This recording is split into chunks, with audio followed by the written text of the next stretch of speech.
જય શ્રી રામ મિત્રો, નમસ્કાર, પ્રણામ, સ્વાગત છે ફરી એકવાર તમારું આપણી ચેનલ પર। મિત્રો, વિડીયો પસંદ આવે તો લાઈક શેર કરી દેજો અને ચેનલ પર નવા હોવ તો સબસ્ક્રાઈબ કરી દેજો। સાંજના સમયે ગાયત્રીબેન તેમના પતિના અવસાનથી આઘાતમાં ડૂબેલા હતા। એમના સામે એમના પતિ કિરીટભાઈનો મૃતદેહ સફેદ કપડામાં પડ્યો હતો, પરંતુ એમની આંખોમાં જરાય આંસુ નહોતા। પાડોશમાં રહેતી સ્ત્રીઓ અંદરો અંદર વાત કરી રહી હતી કે પોતાનો પતિ મૃત્યુ પામ્યો છે, પરંતુ ગાયત્રીના આંખમાં આંસુનું એક ટીપું નથી વહી રહ્યું। ગાયત્રીબેન પોતાની કિડની આપી પતિને જીવનદાન આપવાની કોશિશ કરી રહ્યા હતા, પરંતુ ભગવાનને કંઈક અલગ જ મંજૂર હતું। કિડની આપે 7 મહિના ઉપર થવા આવ્યા અને હવે ગાયત્રીબેન એક જ કિડની પર પોતાનું જીવન જીવી રહ્યા હતા। સાંજ ઢળવા આવી હતી અને પતિ પત્ની બંને વાત કરી રહ્યા હતા।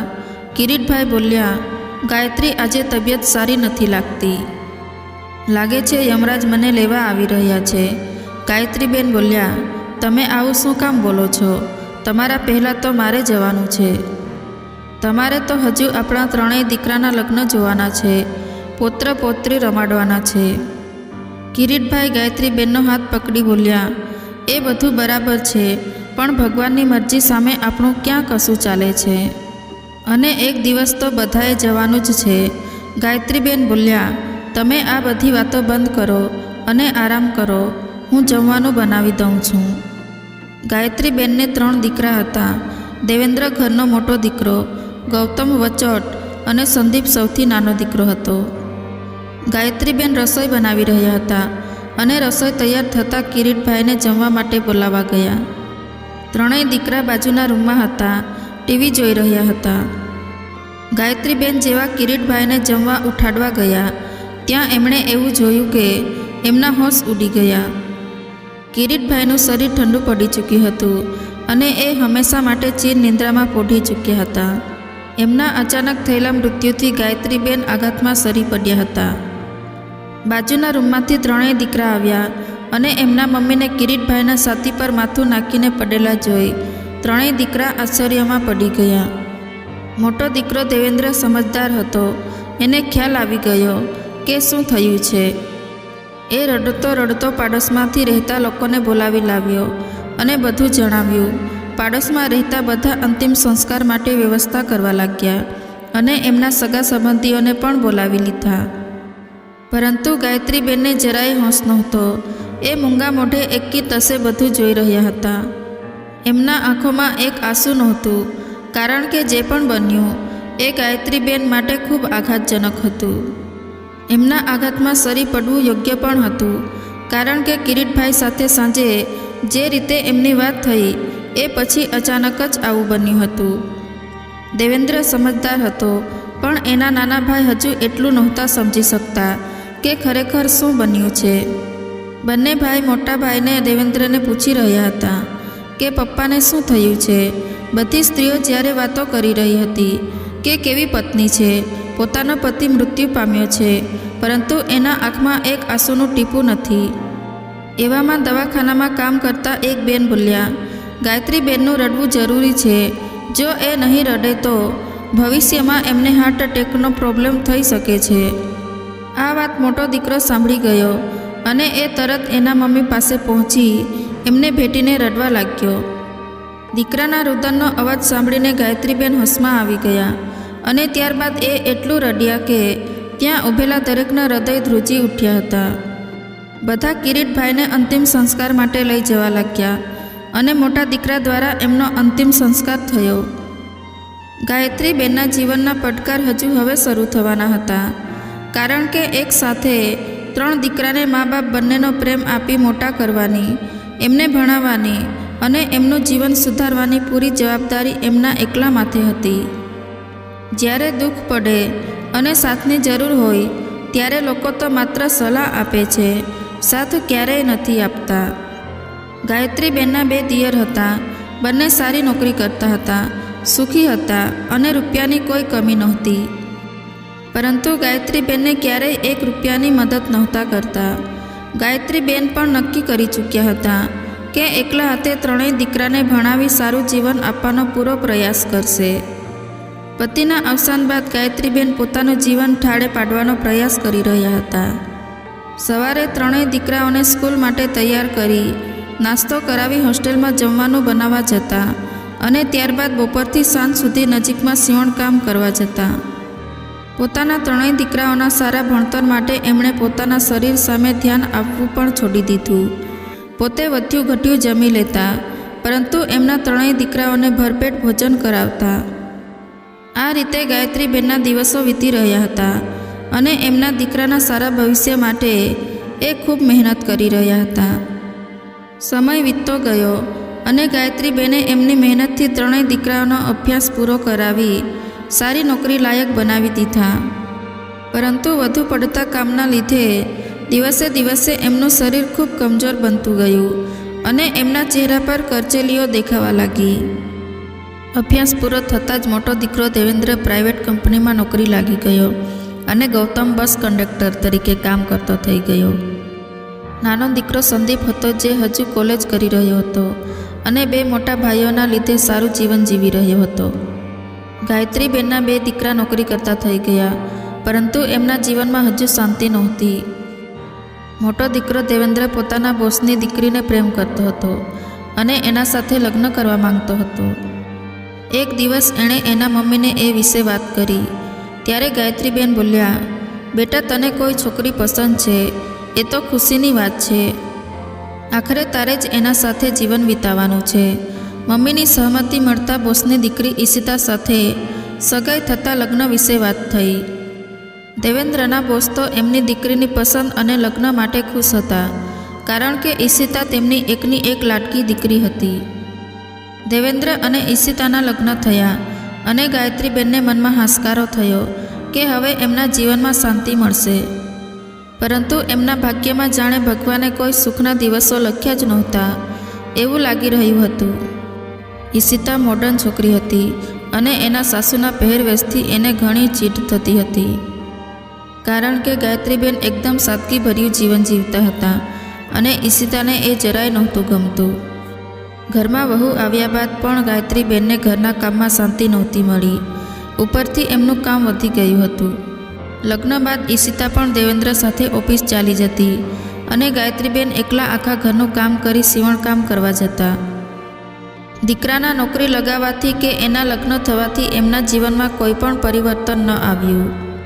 ગાયત્રીબેનને પોતાના ખર્ચ માટે આ ઉંમરે પણ મહેનત કરવી પડતી હતી, પરંતુ એમના થાકેલા હતાશા ભરેલા જીવનમાં પણ એમના ચહેરા પર હંમેશા સ્મિત રહેતું. એકવાર રજાના દિવસે ઈશિતા એની ફ્રેન્ડને પહેલીવાર ઘરે બોલાવી હતી. ત્યારે ગાયત્રીબેન એમના માટે જ્યુસ અને નાસ્તો લઈને આવ્યા. એની ફ્રેન્ડ બોલી, આ તમારા ઘરની નોકરાણી છે. ત્યારે પોતાની ઇમ્પ્રેશન ખરાબ ન થાય એના માટે ઈશિતાએ એના સાસુને એની ફ્રેન્ડની સામે નોકરાણી તરીકે ઓળખાણ આપી. ગાયત્રીબેનને આ જાણ્યા બાદ ઘણું દુઃખ થયું, પરંતુ એ કશું ન બોલ્યા અને ચાલ્યા ગયા. ઈશિતાએ દેવેન્દ્રને કહ્યું કે તમે મમ્મીને સમજાવી દો, મારી ફ્રેન્ડ સામે આવીને મારી ઇમ્પ્રેશન ખરાબ ન કરે. હંમેશા જૂની પુરાણી સાડી પહેરીને ફરતા હોય છે, એના લીધે નોકરાણી જેવા લાગે છે. આજે મારી ફ્રેન્ડ એમને નોકરાણી સમજી બેઠી અને મેં પણ એવું જ કહી દીધું કે અમારા ઘરની નોકરાણી છે. પોતાની જનેતાના વિશે આવા અપમાનભર્યા શબ્દો સાંભળ્યા બાદ પણ દેવેન્દ્ર ઈશિતાને બોલવાની જગ્યાએ એના મમ્મી પર ગુસ્સે થયો અને સીધો એમને કહેવા ગયો કે તમે આ રીતે અમારી આબરૂ ન કાઢો. ગાયત્રીબેન મૌન બની બધું સાંભળી રહ્યા, પણ એમના મનમાં ઘણું બધું હતું.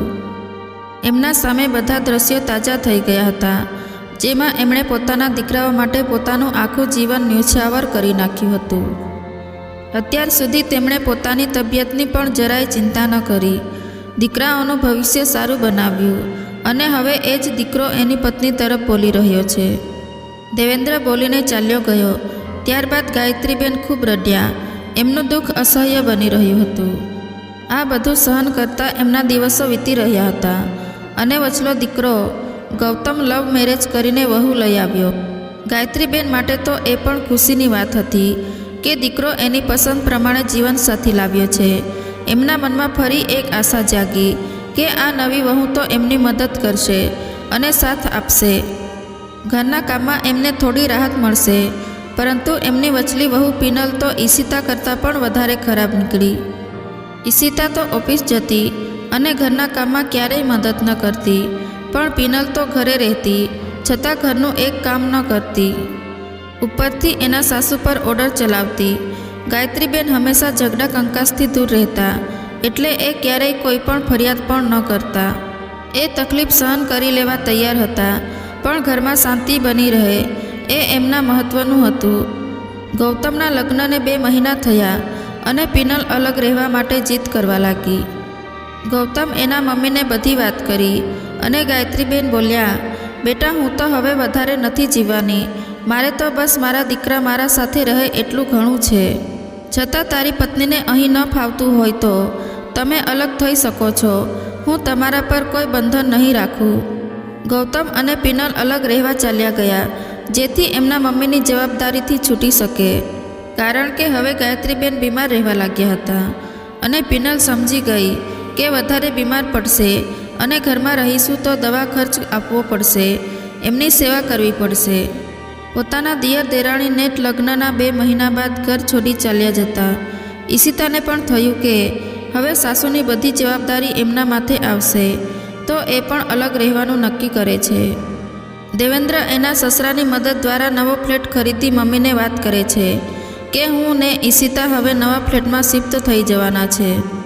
ગાયત્રીબેનના દુઃખોનો કોઈ અંત નહોતો, પણ એમણે દેવેન્દ્રને પણ અલગ રહેવા માટે ખુશીથી પરવાનગી આપી દીધી. સમય જતાં ગાયત્રીબેન સીવણકામ છોડી હવે ઘરે જ રહેતા, કારણ કે હવે એમના શરીરમાં કામ કરવાની જરાય તાકાત નહોતી.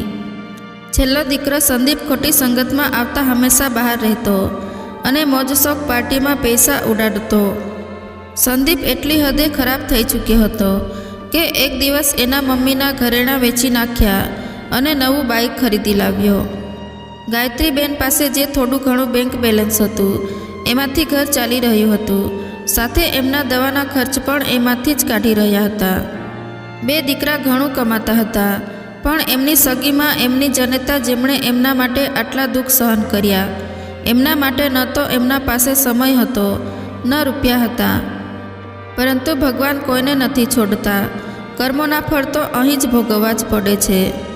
ગાયત્રીબેન પોતાના દુઃખના દિવસો વિતાવી રહ્યા હતા અને આ બાજુ વચલા દીકરા ગૌતમને ડાયાબિટીસ હતી અને અચાનક એનું સુગર લેવલ એટલું વધી ગયું હતું કે એની આંખોની રોશની ચાલી ગઈ. ન્યૂઝપેપરમાં જાહેરાત આપવામાં આવી કે જે કોઈ આંખોનો બંદોબસ્ત કરે એને સારી એવી રકમ આપવામાં આવશે. આઈ બેંકમાં પણ આંખો ઉપલબ્ધ નહોતી અને આ વાતની જાણ ગાયત્રીબેનને થઈ. એ તરત એમના દીકરા પાસે પહોંચ્યા અને ડૉક્ટરને વાત કરી કે ડૉક્ટર સાહેબ, તમે મારી આંખો લઈ લો, પણ મારા દીકરાને ફરી દુનિયા જોતો કરી દો. ડૉક્ટરે કહ્યું, માજી, એવું શક્ય નથી. જીવિત વ્યક્તિની આંખો ન લઈ શકાય. ગાયત્રીબેન નિરાશ થઈ ગયા અને એમને દીકરાની આંખોની ચિંતા સતાવી રહી હતી. એ ગૌતમને મળી ઘરે ચાલ્યા ગયા, પરંતુ એમના મનમાં હંમેશા દીકરાની આંખો વિશે મૂંઝવણ ચાલ્યા કરતી કે શું કરું જેથી મારો દીકરો ફરી જોતો થઈ જાય. આ સમયે ગાયત્રીબેન બધું ભૂલી ગયા કે મારા દીકરા વહુએ મારા સાથે કેવો વ્યવહાર કર્યો હતો. એકલી મૂકી ચાલ્યા ગયા હતા. સમય વીતી રહ્યો હતો અને દુઃખ ઓછું થવાના બદલે વધતું જઈ રહ્યું હતું. દીકરાની ચિંતા ચાલુ હતી ત્યાં ખબર મળી કે મોટા દીકરાની વહુ ઈશિતાની એક કિડની ફેલ થઈ ચૂકી છે. ગાયત્રીબેન ત્યાં પણ પોતાની કિડની આપવા તૈયાર થઈ ગયા, કારણ કે એમને દીકરી નહોતી અને ઈશિતા એમની દીકરી સમાન જ હતી. પરંતુ એમના પાસે એક જ કિડની હતી, તો એ શક્ય નહોતું. ગાયત્રીબેનની ચિંતા બમણી થઈ ગઈ અને એમના મનમાં એક વિચાર આવ્યો. રાત દિવસ વિચાર કર્યા બાદ એમણે એક એવો નિર્ણય લીધો જે એક માં જ લઈ શકે છે. ગાયત્રીબેન એમ પણ એમના જીવનના દુઃખોથી કંટાળી ચૂક્યા હતા અને હવે એમને એવું લાગી રહ્યું હતું કે એમનું જીવન વ્યર્થ છે. જીવતા હતા ત્યારે તો કોઈએ કદર નથી કરી, તો હવે મુક્તિ મેળવી આ દુનિયાથી વિદાય લેવાનો સમય આવી ગયો છે. મારા ગયા બાદ કદાચ મારા સંતાનો મારી કદર કરી શકે. આજના સમયમાં દરેક ઘરમાં જનરેશન ગેપના લીધે જે બને છે એના લીધે આવી પરિસ્થિતિ સર્જાય છે. એક રાતે ગાયત્રીબેનની નજર બાજુમાં પડેલી ઊંઘની ગોળીઓ પર પડી. એમણે એક ચિઠ્ઠી લખી અને ઊંઘની બધી ગોળીઓ ખાઈને સૂઈ ગયા. બીજા દિવસે સવારે સંદીપ આખી રાત બાર પાર્ટી કરીને ઘરે પહોંચ્યો અને જોયું તો એના મમ્મી દુનિયા છોડી ચાલ્યા ગયા હતા. એ તરત બંને ભાઈ ભાભીને ફોન કરે છે અને મમ્મીના મૃત્યુ વિશે ખબર પહોંચાડે છે. મોટો દીકરો દેવેન્દ્ર અને ગૌતમ, જેની આંખોની રોશની ચાલી ગઈ હતી, એ પણ સ્પેશિયલ પોતાની કાર લઈને આવી પહોંચ્યો.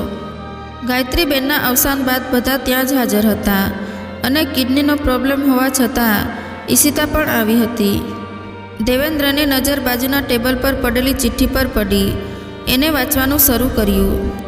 એમાં લખ્યું હતું કે તમારા પપ્પાના અચાનક અવસાન બાદ હું બસ એટલું જ ઈચ્છતી હતી કે મારા ત્રણેય દીકરાનું ભવિષ્ય સારું બનાવી એમને મા અને બાપ બંને પ્રેમ આપું, એમનું જીવન ખુશીઓથી ભરી દઉં. મને ખુશી છે કે ભલે મેં મારા શરીર સામે, મારી તબિયત સામે ક્યારેય ન જોયું, પણ મારા દીકરાઓ માટે ઘણી મહેનત કરી એમનું જીવન સુધારી શકી.